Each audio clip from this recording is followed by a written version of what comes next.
Ang isang lihim na grupo ng mga mersenaryo ay nagsasagawa ng mapangahas na operasyon at nang hijack ng isang barko ng Nazi sa mismong daungan at winasak ang mga supply ng submarine ng Aleman. Ang pelikula ay batay sa mga totoong kaganapan na naganap noong 1942. Isang German cruiser ang huminto sa isang Swedish fishing boat sa dagat para sa inspection. Habang hinahalughog ng mga sundalo ang mga gilid ng bangka at walang resulta, ang opisyal ay nagutos na magbuhos ng langis para sunugin ang bangka dahil hindi niya gusto ang mga bastos na mandaragat. Sa sandaling ito, nakahanap ang isang mandaragat ng isang supply sa isang silid kung saan nagtatago ang isang armadong lalaki. Nagpaputok siya, pinatay ang mga Nazi. Ang mga mangingisda sa kubyerta ay nagsimulang lumaban sa pamamagitan ng pagpatay sa kaaway gamit ang kanilang mga kamay at nakatagong mga baril. Nang wala nang natitirang nabubuhay sa mga Nazi, kinumusta ng mga mangingisda ang mga natitira sa cruiser. Hindi makayanan ng gayong kawalang galang, ang mga Aleman ay naghanda ng isang kanyan. Sa sandaling ito, isang scuba diver na nagsagawa ng isang lihim na utos ang lumitaw sa tabi ng fishing boat. Matapos magpaputok ng 2 putok, ang cruiser ay sumabog sa hangin na nangangahulugan na sumabog ang mga pampasabog na itinakda ng scuba diver. Lumipat ang kwento sa 25 araw na ang nakalipas. Sa lihim na suporta ni Prime Minister Churchill, si British General Goebbels ay naghanda ng isang lihim na operasyong pansabotahe. Ang layunin nito ay alisin sa Nazi Germany ang ground support ng submarine fleet nito upang ang Kriegsmarine ay hindi na maging isang bangungot para sa American fleet sa Atlantic Ocean, pagkatapos ay makakarating na ang Allies sa Europe.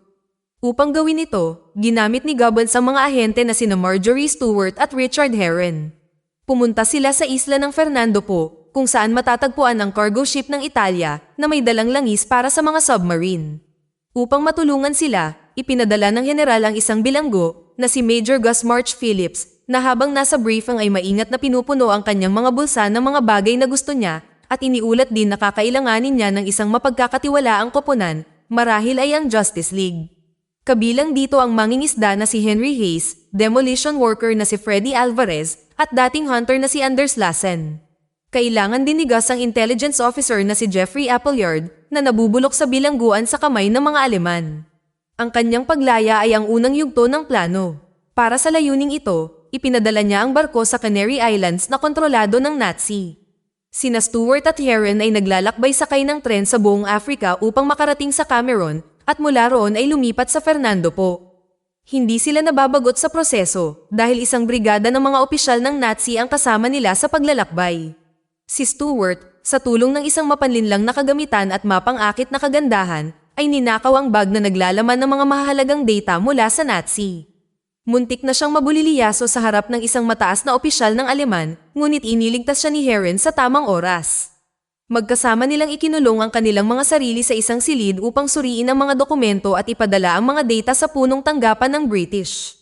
Kinumpirma ng data na ang mga Aleman ay naghahanda upang ihatid ang 5,000 tonelada ng diesel fuel para sa mga submarine. Nang malaman kung ano ang kailangan, maingat na ibinalik ni Stewart ang portfolio ng Nazi sa lugar nito na parang walang nangyari. Samantala, dumating ang squad ni Gus sa isla kung saan nakakulong si Jeffrey. Habang hinahanap nila ang lokasyon ng mga poste, nilibang ni Lassen ang kanyang sarili sa pamamagitan ng pagpana sa mga patrolman gamit ang kanyang pana. Hinahasa ang kanyang mga kasanayan bilang hunter. Nagamit din ang kasanayang ito nang magsimula na ang squad sa rescue mission. Tahimik na niligpit ni Lassen ang mga bantay mula sa itaas. Pagkatapos putulin ang mga wire fence, ang mga mersenaryo ay pumasok sa base. Nang magkahiwalay ang grupo, sila ay nakibahagi sa pamamagitan ng pagpuksa sa mga Nazi na naninirahan dito, gamit ang mga machine gun na may mga silencer. Ang mga hindi pa nila nagagawang tapusin ay tahimik na nagkukunwaring hindi nila naririnig ang ingay ng mga muffled shot o ang ingay ng mga bumabagsak na katawan, marahil ay dahil may isang armored car sa malapit na umalingaw ang makina nito. Nakuha ni Alvarez ang anti-aircraft gun. Sa tulong nito, binaril niya ang gusali kung saan sumasailalim sa briefing ang ilan sa mga Nazi. Tinapos ni Gus kasama ni Hayes ang natitirang mga nakaligtas. Sa oras na ito, inihagis ni Lassen ang mga granada sa isang konkretong bunker sa pamamagitan ng isang butas. Pagkatapos ay pumasok siya sa loob upang tapusin ang mga gustong mabugbog sa hand-to-hand combat. Pagkatapos ng walang awang pagpatay, napansin niya ang nakakadena na si Jeffrey na maingat na kinakargahan ng mga Nazi ng kuryente sa pamamagitan ng paglalagay ng mga connector sa kanyang mga utong. Dinala ng squad ang scout kasama nila at iniwan ang base, winasak ito na parang bula. Dumating sina Stewart at Heron sa Fernando Po, kung saan nakilala ng dalaga ang pangunahing subject ng kanyang aktibidad, ang SS Commander na si Heinrich Ler. Nag-alok ang dalaga kay Ler ng isang kasunduan sa transportasyon ng mga kalakal, ngunit magalang siyang tumanggi dahil kumpleto na ang lahat ng kanyang kailangan. Gayunpaman, hindi siya tutol na isaalang-alang ang kanyang panukala sa isang mas pribadong setting, halimbawa, sa isang party para sa mga opisyal. Sa kanyang pag-alis, ang dalaga ay tumingin sa bintana sa susunod na silid, kung saan nakita niya ang isang itim na bihag na nakabitin, pinahirapan siya ng SS Commander bago sila dumating. Nang malaman na ang mga Aleman ay tumulak ng mas maaga ng 3 araw kaysa sa plinano, ipinadala ni na Stewart at Heron ang impormasyon sa punong tanggapan. Gayunpaman, ang dokumento ay naharaang ng mga kasamahan ni General Gubbins na ang ilan ay hindi sumasang-ayon sa ideya na ito ay kinakailangan upang magsagawa ng mga lihim na operasyon sa dayuhang teritoryo na nagpapatindi sa mahirap na sitwasyong pampolitika. Habang naglalayag ang bangka ni Gus sa baybayin ng Africa patungo sa Fernando Po, hinarang ito ng isang barkong pandigma ng Britanya. Ang Admiral, na may kamalayan sa lihim na operasyon, ay nagbigay ng isang direktang utos upang ihinto ang sabotage mission at lumipat sa isang barko ng militar. Ang pag-uusap ay nag-ambala ng pagdating ng isang submarine ng Aleman. Ang mga British, na naghagis ng mga bomba sa ilalim ng dagat, ay napilitang umatras na iniwan ng bangkang pangisda at mga tripulante. Ginamit ni Heron ang oras bago ang pagpapadala ng mga Aleman sa kanyang kalamangan na kinuha sa kanyang panig si Cambili Calo, ang prinsipe ng Fernando Po. Binigyan siya ng mga ahente ng Britanya ng mga regalo na hindi lamang prutas kundi pati na rin mga sandata. Humanga rin si Calo sa galing ni Stewart sa pagbaril sa malayo pagkatapos ay sa wakas ay pumayag siyang sumali sa kanila upang palakasin ang lihim na operasyon. Ang mga mersenaryo ni Gus sa lalong madaling panahon ay nakipagtulungan sa mga tauhan ni Calo at Heron sa dagat at naglipat ng mga armas at pampasabog mula sa barko patungo sa isa pa. Ang operasyon ay lumipat sa susunod na yugto. Naghanda si Heron ng mga pampasabog at tahimik na tinaniman ng bomba ang mga power generator. Sa proseso, siya ay nahuli ng isang German patrol na humantong sa pagkamatay ng mga Nazi sa kanyang mga kamay para sa kaluwalhatian ng Reyna. Nagbihis si Stewart bilang Cleopatra para sa isang party na inayos para sa mga opisyal at hiniling kay Heinrich Ler na magbihis bilang Caesar. Ang SS Commander sa una ay tumanggi, ngunit sumuko sa ilalim ng mapang akit na alindog ng dalaga at napilitan siyang sumang-ayon. Sa gabi, ang pangkat ni Gus ay naghihintay ng utos na magsimula.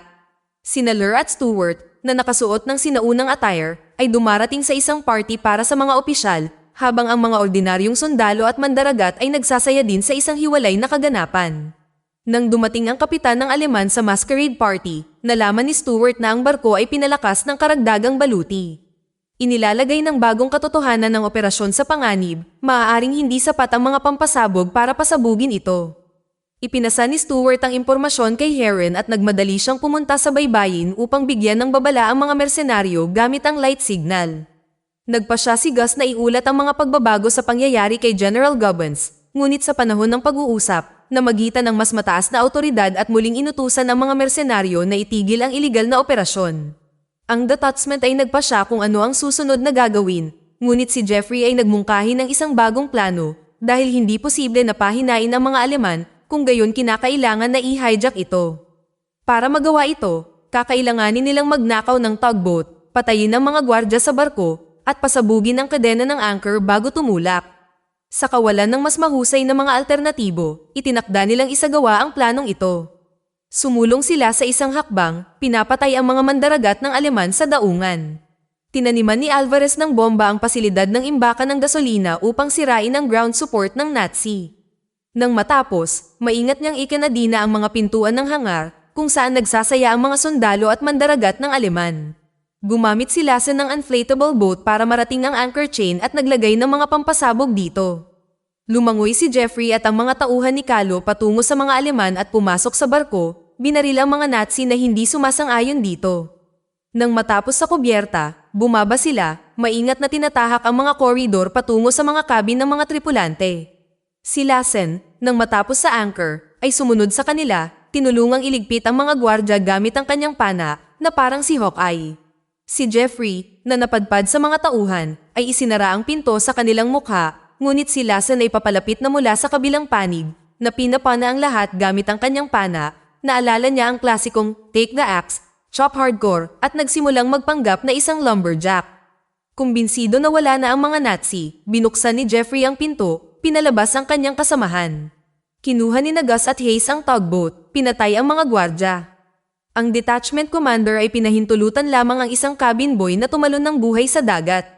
Nagsenya si Gus sa mga Aleman na handa na ang lahat, pagkatapos nito ay pumasok ang plano sa huling yugto. Nang ang mga mersenaryo ay lumapit gamit ang tugboat at itali ang cargo ship dito, ang mga pampasabog sa anchor chain ay sumabog. Ang pagsabog ay narinig ng mga nagpa-party, ngunit huli na ang lahat. Ang barko ay gumagalaw patungo sa exit mula sa daungan. Kasunod, isang bodega ng mga nasusunog na materyales at gasolina ang sumabog. Sa kabila ng kaguluhan at pagkalito, tumakbo ang mga sundalo sa mga baril upang pigilan ang mga hijacker. Sila naman ay nagpaputok pabalik mula sa mga machine gun na naka-install sa mga barko. Gumamit din ang mga tauhan ni Kalo ng mortar sa pagpapaputok pabalik at ang Coast Guard ay gumamit ng artillery ngunit patuloy na hindi tumatama. Si Hayes, na nakaupo sa likod ng machine gun, ay nasugatan. Dumating si Heinrich Ler sa eksena na nakadamit bilang Caesar.